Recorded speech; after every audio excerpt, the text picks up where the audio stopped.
Hi, my name's Keziah Gibbons. My pronouns are she and her, and I'm the founder of the Guided by Keziah app. And this is this week's reading for the week ahead. So this week, I'd like to work with the theme of rest. This is something that's been coming up a lot for me. I haven't had a restful year for lots of reasons, and I find that I'm learning or relearning to give myself that permission to rest. And so one of the cards that's been coming up a lot for me recently in the tarot, in my daily tarot practice, is the Four of Swords, which is of course the card of rest in the tarot. And what I've found around that is that I feel a real sense of relief when this card comes up for me in my daily practice, because it's almost like a permission for me to rest. And it's interesting, isn't it? I don't know if anyone, if you might have ever done this. I know I've done this a lot at various times in my life. Without that permission granted to myself, then I might not necessarily do the rest. But once this card comes up, it gives me permission to make my day restful in whatever way, and that can look lots of different ways. That can be about staying in bed, that can be about being physically restful, not doing very much, that can be about taking time off from things, but it can also be about doing all of the things, the commitments, the life that is scheduled in for that day, but approaching it in a restful way. So what I wanted to do with this week's reading is to find different ways, different approaches to rest, and how we might bring rest in, how we might find ways to give ourselves permission to rest in a way that doesn't necessarily take away from any other commitments that we have in life. So this is about approaches as much as anything.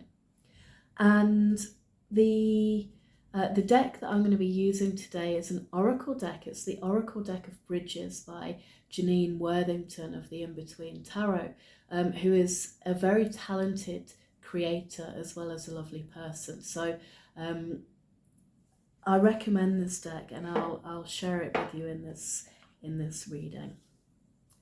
So I'm going to invite you to take a deep breath and just ask to receive what you need.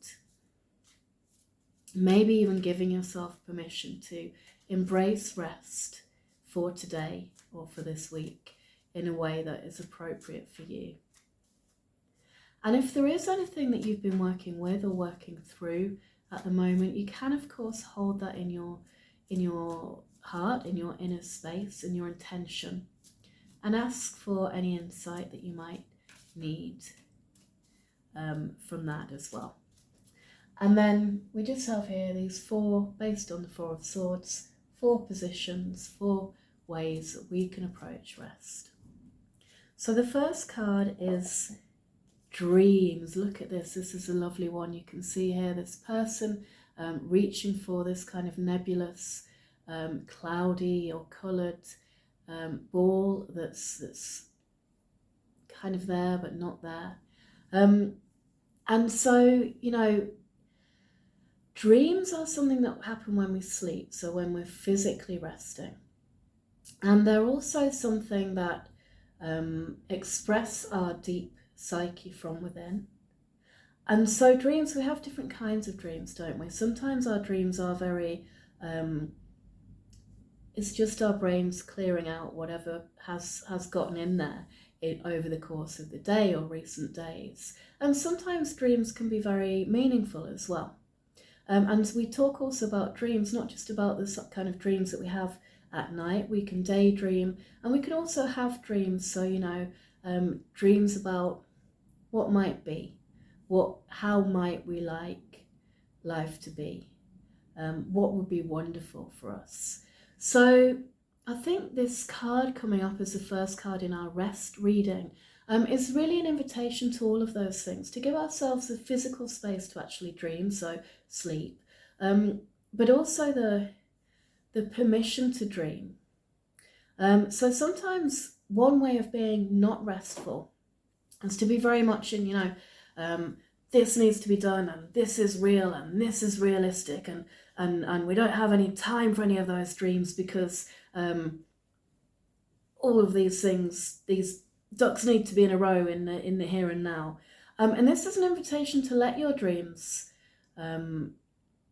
exist. Make space for your dreams. So that might be about checking in.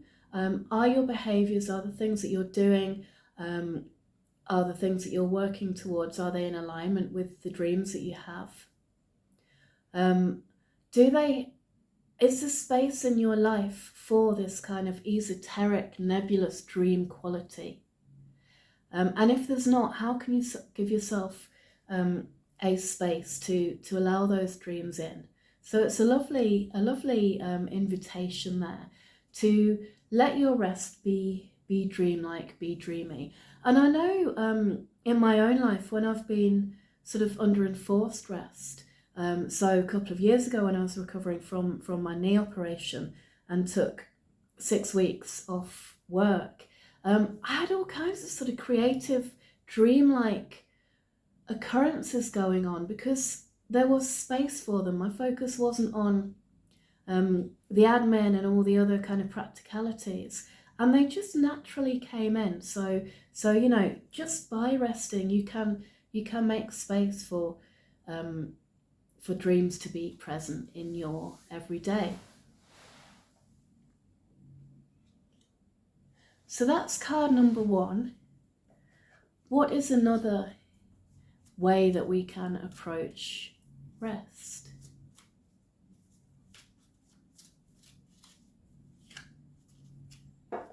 Okay, here's a lovely one. We've got love.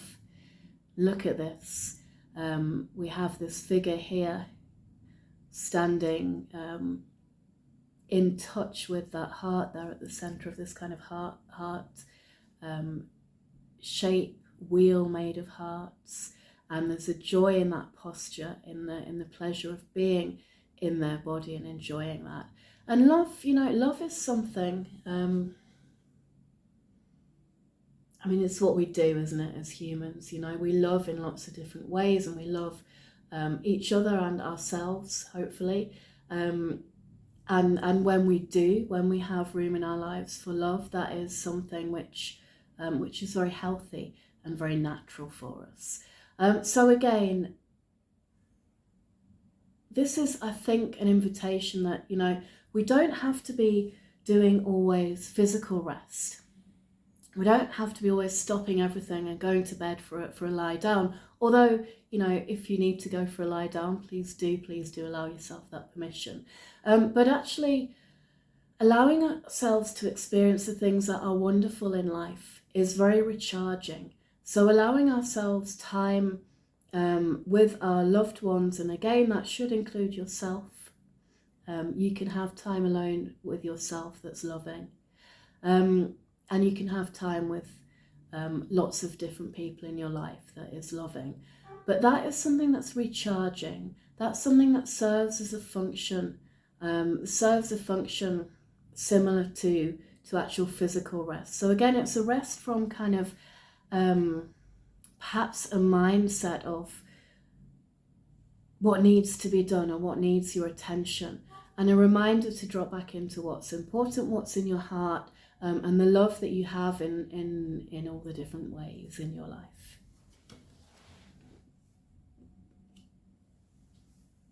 So our next card then, our next invitation to or approach to rest is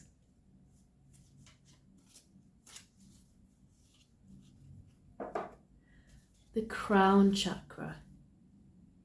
So again, I think this is a really strong message. We're getting quite a strong message that when we allow space for rest in our lives, we also allow space for all these other important connections, dreams and love, and the crown chakra, which is, you see here this figure having energy coming through the crown chakra there. They have these wings like they are a spiritual being. And the crown chakra is considered to be a chakra that connects us with the spiritual. And so again, it's a reminder that when we make space for rest, we're making space for all these wonderful things, the spiritual, to come through. And again, when we make space for the spiritual, just as when we make space for love or for our dreams, we are giving ourselves a permission to rest from a more hectic pace of life. And I think perhaps as well, with this being a specific part of our energy system, there is one way that occurs to me, that when you're resting, so when you're seated or lying down, or have even specifically made space or time to do that, you can perhaps work with your crown chakra, maybe some breathing, just simply breathing in and out of it. You might try doing that now as the rest of the reading comes through. And just allowing that connection to come, and allowing that reminder that you are always, always connected with the divine, allowing that reminder to be there in your breath, in your space, in your existence as you do rest. And then our fourth card, our fourth invitation or approach to rest this week. And remember, you can try all of these in different ways. Our fourth card is affirmation. So you see here this sacred flame with the affirmations coming out of it. It says, I am strong, I am amazing, I am special, I am grounded. And know that all that is true for you. So you may, in fact, as we read, want to repeat these to yourself. I am strong, I am amazing, I am special, I am grounded. And affirmations are, we can affirm ourselves and we can affirm others. So these kinds of I am affirmations are ways of speaking with our unconscious mind. So our unconscious minds are always with us, are always working, and they're always working to do their absolute best for us. And usually they do, and sometimes they don't, because they don't have the right information. But they always believe what we tell them.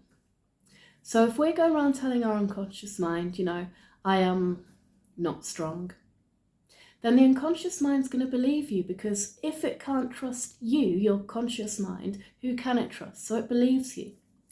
Which means that when we do affirmations, that can be a very powerful practice, because you're telling your unconscious mind how you are. You're telling your unconscious mind what is true. So I am strong, I am amazing, I am special, I am grounded. Your unconscious mind has no reason not to believe that. And when your unconscious mind believes something, it becomes true for you. So yes, this is a good way to invite rest into your life. And again, affirmations for yourself are something that you can do while you're resting. You can do as you sleep. I've got a 99 blessings for sleep meditation track, actually, that you'll find on the Guided by Keziah app, which is 99 blessings in the form of affirmations as you sleep. So that's one way that you can do it. But also, you can think about what the purpose is of rest. And one of my favourite affirmations is, I'm filled with vitality. Because when I need to rest and recharge, it's because I need to reconnect with that vitality, because I've let it burn low for whatever reason. And the other thing about affirmation is that we can affirm others as well. So it doesn't take much, and this goes with perhaps this card that came up earlier of love. It doesn't take much to remind someone in your life that they are whatever wonderful thing that they are. And remember, this might be something that you see in them, but they don't necessarily see it in themselves. So it's always a good, compassionate thing to do, to remind someone that they are special, to affirm them, to affirm that you see them and what they're bringing to a space. So affirmation as an approach to and a permission to rest. So that's this week's reading for the week ahead. The deck again was the Oracle deck of Bridges by Janine Worthington. You'll find lots of other blessings and tarot work on the Guided by Keziah app. Season 1 of The Magician is now available to watch as a self-paced course, so that's available to all subscribers at my best value. I'm